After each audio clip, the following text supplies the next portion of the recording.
Hello, नमस्कार। मैं doctor रुचि सक्सेना, हिंदी विभाग से, भारतीय विश्वविद्यालय से। आज हम आपको शोध कार्य की रूपरेखा बताएंगे।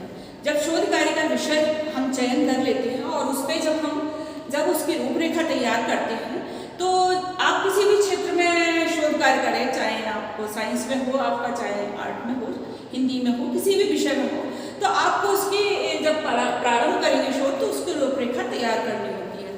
और इस रूपरेखा एक महत्वपूर्ण कार्य होता है शोध कार्य करने के लिए।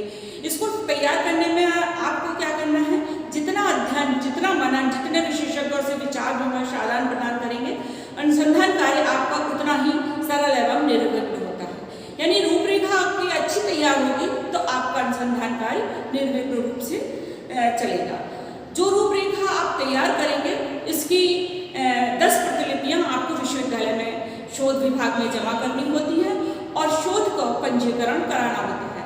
आवेदन पत्र आपको वही आपके विश्वविद्यालय से ही मिलेगा और इस आवेदन का आपको एक शुल्क देना होता है और उस पर संस्था के प्राचार्य और संस्था के अध्यक्ष का साइन करना होता है और उसको फिर हमको 10 कॉपी आपको उसमें जमा करनी होती है। और प्रत्येक विषय के मूल्यांकन की शोध उपाधि समिति एक गठित करी जाती है, जो इसको 2 बार साल में इसका मूल्यांकन करती है और उसके लिए आपको सूचित करती है। तो मूल्यांकन किन आधारों पर किया जाता है? मूल्यांकन इसके 3 आधार होते हैं। शोध रूपरेखा की संतुति करना, शोध रूपरेखा को निरस्त करती है और शोध रूपरेखा में सुधार के लिए आपको होती है। तो शोध रूपरेखा की संतुति करना मतलब क्या है? जब आपका शोध प्रबंध समिति जिस रूपरेखा की संस्तुति करती है, उसकी सूचना विश्वविद्यालय द्वारा आपको दी जाती है, शोधकर्ता को दी जाती है और वह इस कार्य को उस विषय पर अपना कार्य प्रारंभ कर देता है। यानी कि आपका जो रूपरेखा आपने प्रस्तुत की है वो आपकी स्वीकार हो गई है और आप उस पर कार्य प्रारंभ कर सकते हैं। और शोध रूपरेखा को निरस्त करना, जब आपकी रूपरेखा जो आपने विश्वविद्यालय में जमा की है, जब शोध समिति जो उसको निरस्त कर देती है, तो आपको ऐसी स्थिति में शोधकर्ता का पंजीकरण भी निरस्त हो जाता है और आपको दूसरी बार पुनः उसकी रूपरेखा बनानी होती है। और जब आप दूसरी बार रूपरेखा सबमिट करेंगे तो आपको पुनः पूरी प्रक्रिया करनी होगी। आपको पंजीयन शुल्क भी देना होगा, 10 कॉपियाँ आपको फिर से सबमिट करनी होगी और उसके बाद जब आपको संस्तुति मिलेगी, यानी कि आपको उसकी कॉपी की आपको आज्ञा मिलेगी, तब आप उसको स्टार्ट कर सकते हैं। तीसरा आता है शोध रूपरेखा में सुधार के लिए।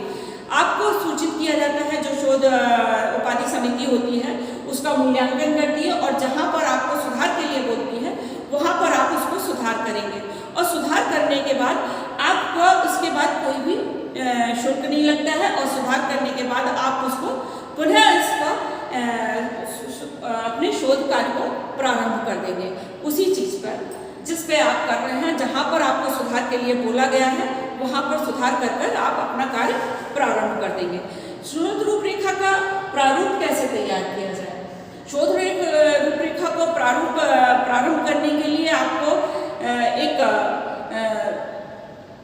आधार निश्चित करना पड़ता है या और एक उत्तम प्रकार की रूपरेखा आपको करनी है। शोध कार्य अगर अच्छा करना है तो आपको उसी प्रारूप के अंतर्गत तैयार करना होगा। कुछ लोग क्या करते हैं, रूपरेखा की जगह एक शोध प्रबंधन के अध्यायों का विवरण देते हैं।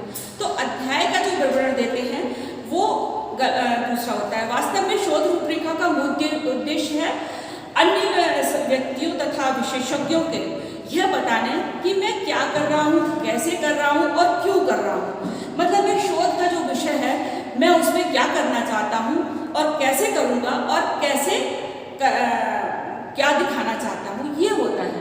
और जो अध्याय दिखाते हैं वो ये दिखाते हैं कि हम उस विषय में क्या क्या मैटर ले रहे हैं। तो आपको एक दिशा मिलती है, अतः रूपरेखा मुख्य बिंदुओं पर तैयार की जाती है।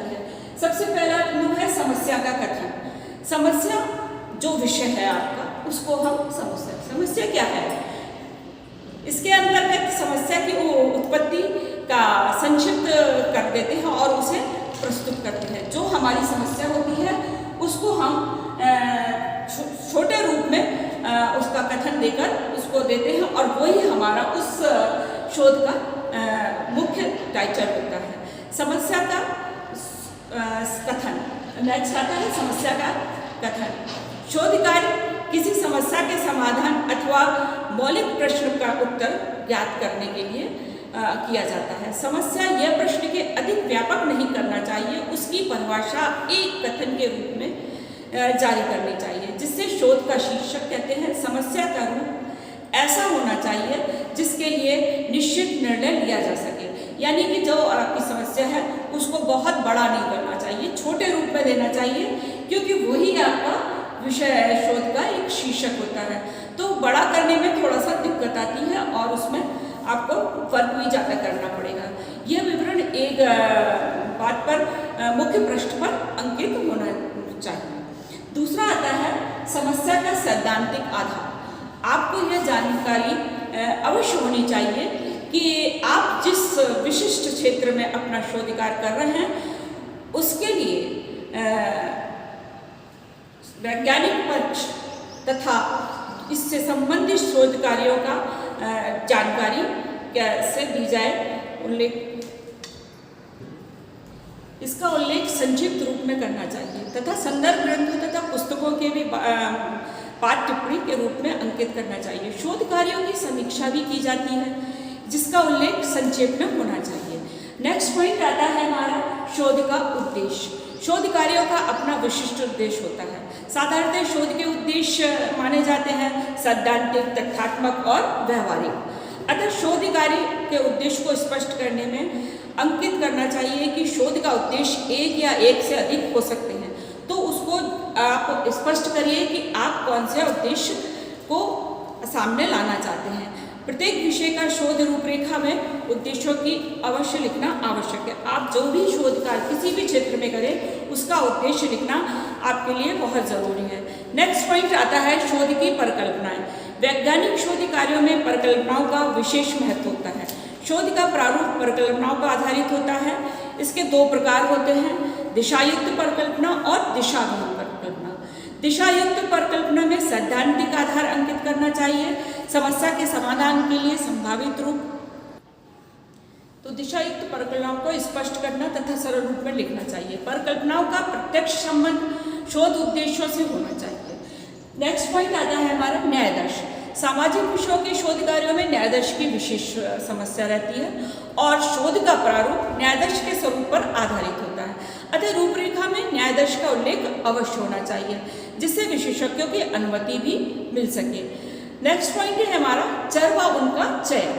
चर का अध्ययन करके चरों का नियंत्रण किस प्रकार किया जाए आपको यह स्पष्ट करना चाहिए। उन कारणों का भी संक्षिप्त विवरण देना चाहिए जिनके कारण इन्हीं चरों को लिया गया है। नेक्स्ट पॉइंट है हमारा नवीन शब्दों की परिभाषा। एक शब्द विभिन्न परिस्थितियों या विषयों में अलग अलग प्रयोग किए जाते हैं तो उनका अर्थ भी भिन्न भिन्न होता है। अतः जब आप शोध कार्य करें तो उसमें आप अपने प्रमुख शब्दावली को प्रयुक्त की जाए तो उसका अर्थ अवश्य लिखना चाहिए, तभी रूपरेखा को स्वरूप तथा महत्व को बोधगम्यता और सरलता मिलेगी। नेक्स्ट पॉइंट है हमारा संदर्भ ग्रंथ सूची। संदर्भ ग्रंथ सूची शोध रूपरेखा का मुख्य अंग है। इसमें शोध से संबंधित पुस्तकें तथा संदर्भ ग्रंथ की सूची भी दी जानी चाहिए जिससे शोध सामग्री के स्रोत का बोध होता है। मूल्यांकन में यह भी पता चलता है कि शोधकर्ता ने पर्याप्त सामग्री का अध्ययन किया है।